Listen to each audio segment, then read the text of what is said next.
This series of videos will introduce you to motivational interviewing.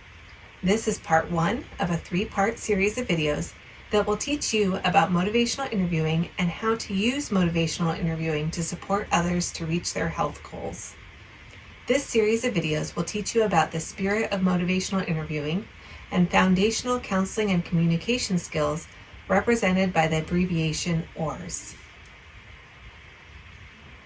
This video will help you better understand the spirit of motivational interviewing. Let's start by answering the question, what is motivational interviewing? In brief, motivational interviewing is a collaborative conversation that aims to strengthen a person's own motivation for and commitment to change. Motivational interviewing is an evidence-based approach. Hundreds of clinical trials and thousands of publications demonstrate the effectiveness of motivational interviewing for supporting patients and clients in their behavior change efforts. The effectiveness of motivational interviewing has been demonstrated with a wide variety of populations and for a wide variety of health outcomes. Motivational interviewing has proved effectiveness for supporting weight loss, diabetes and medication management, smoking cessation, addiction recovery, and many other health goals. It can be particularly effective when a patient is not ready to change, as well as a complement to other treatment programs. When we are working with patients, clients, or anyone who needs support, our overall goal is to help others change their behaviors or environments so they can reach their goals. However, often, the missing piece between intention and action is motivation. If we can develop sustained motivation to change, we will be more successful in reaching our goals. We also know that when we reach our goals, this can be an important foundation for motivating other health-related behavior changes. Unfortunately, we don't always change just because we know we need to. Rather, we typically change when certain conditions are in place. First, we change when we want to change or we feel motivated to change. Second, we change when we feel it matters, when we feel that the change will make a difference. Third, we change when we feel we know how to change or we know what to do. And fourth, we change when we believe we can or we feel empowered to change. An important starting point for motivational interviewing is understanding a patient's readiness to change. If we look at the trans-theoretical model, or the stages of change model, we know that there are several stages that an individual can go through with regard to any behavior change. They may start in the pre-contemplation stage, where they don't realize they have a problem or need to change. With support and education, an individual may transition to the contemplation stage, where they are aware they need to change and start thinking about change. The individual may move one step closer to change by transitioning into the decision stage, where they decide they will change but have not taken any actionable steps toward change yet. When they finally start to change, they transition into the action stage, where they are actively changing, and perhaps even into the maintenance stage, where they have created a sustainable change to their behaviors.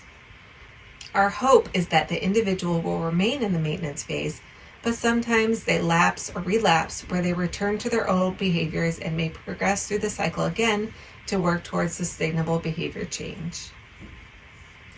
Understanding where an individual is on this readiness to change path helps us to understand whether motivational interviewing is necessary and how it will be used. Motivational interviewing is particularly effective for patients who are not ready to change or who are feeling ambivalent about change. For patients who are not interested in changing, motivational interviewing can help them begin to doubt the benefits of the status quo or the perceived difficulty of change. If the patient is open to learning, this can also be a good time to educate and provide information to help the patient learn more about the benefits of change. Finally, motivational interviewing can help open the door to help the patient further explore the idea of behavior change and how it might fit into their particular life and situation. For patients who are feeling ambivalent, meaning they want to change but also don't want to change, Motivational interviewing can help them feel less stuck and hopefully tip the balance in the direction of change. Motivational interviewing approaches can help the patient explore the pros and cons of behavior change and hopefully eventually see how the pros outweigh the cons. Patients who are committed to change don't necessarily need motivational interviewing because they are already motivated to change, but they still need a trusted supporter to walk beside them on their journey. The approaches we use during motivational interviewing are really aimed at promoting intrinsic or internal motivation. If we think about motivation as a spectrum, having no motivation to do something means we don't do it. No action occurs. Extrinsic or external motivation helps us to act, but this type of motivation is linked to external rewards, such as getting paid or receiving praise. These external rewards are powerful in the moment and do indeed motivate behavior. However, this motivation is not sustainable because it is tightly linked to the external reward. Often, when the external reward is removed, the behavior stops because the source of our motivation is gone. We consider intrinsic or internal motivation to be the strongest and most sustainable for promoting lasting behavior change because this type of motivation is linked to internal rewards, such as feeling good while exercising or feeling proud of ourselves for an accomplishment. These feelings are within our control and become tightly linked to the behaviors in sustainable ways.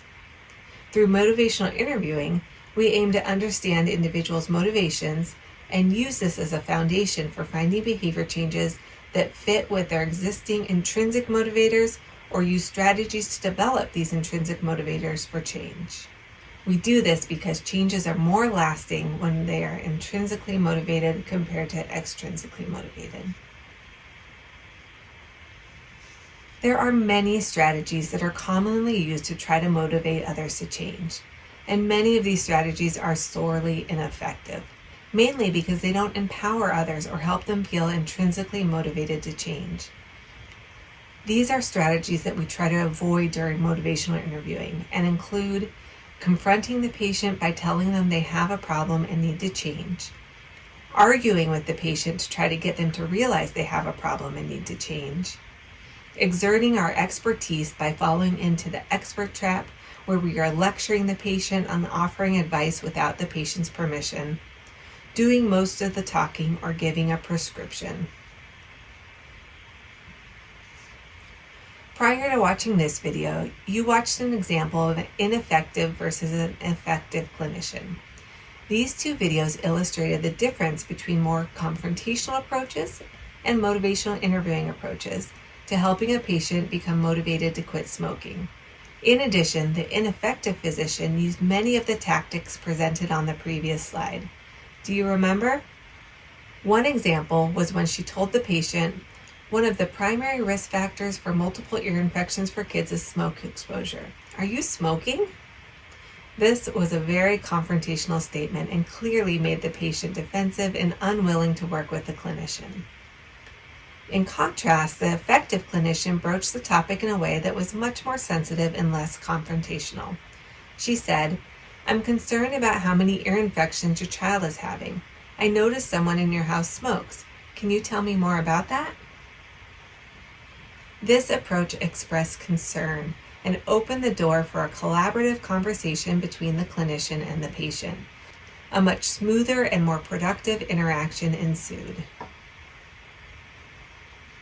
The example of the effective clinician demonstrated the spirit of motivational interviewing, which is encompassed by these 6 ideas. First, during motivational interviewing, we are open to collaboration between the patient and the clinician. We see our patients as our most valuable resources because they are the ones who know their realities, their strengths, their limitations, and their motivations the best. We also honor the patient's autonomy and self-direction. We realize that we can't force anyone to be motivated and we can't force them to change. We can only support them to make the best decisions and choices they can within their given situations and with their present resources. We aim to evoke curiosity, motivation, and change rather than install all of these things so that patients will be motivated to keep learning and growing on their own. We take a strengths-based approach where we try to understand what patients can do rather than what they can't do. We try to highlight and build off of patients' strengths to empower them to change. We take interest in the patient's experience because it provides important context for our change efforts. And finally, we respect whether or not the patient actually changes. It is ultimately the patient's choice as to whether or not to change. Our role is to be there to support them when they are ready.